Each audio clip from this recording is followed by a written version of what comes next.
November 17, 2017, 2:42 p.m. EST.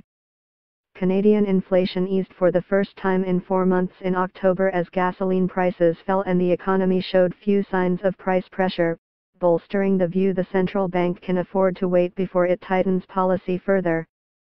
Annual inflation decelerated to 1.4%, from 1.6% in September, Statistics Canada reported Friday in Ottawa.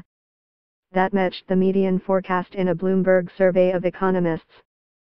The average of the Bank of Canada's 3 key core inflation measures was unchanged at 1.6%, remaining at the highest since January. Persistently weak inflation has been one of the main arguments against further interest rate increases by the Bank of Canada, after it hiked to 1% this year. Senior Deputy Governor Carolyn Wilkins said Wednesday in New York policymakers can be cautious about further tightening even after the economy posted strong growth earlier this year. For the Bank of Canada, the reality of still stable inflation provides them with the luxury of time before having to move again on interest rates, Doug Porter, chief economist in Toronto at Bank of Montreal, wrote in a research note. Still, officials at the central bank have also warned against reading too much into the sluggish readings, arguing many of the factors keeping prices down are temporary.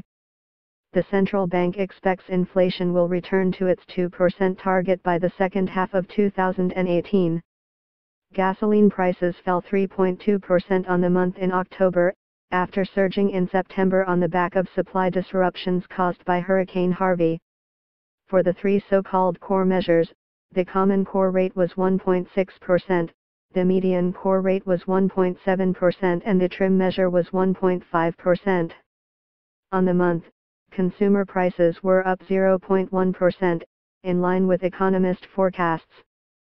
Annual goods inflation slowed to 0.4%, while service cost price increases quickened to 2.2% from 2.1%.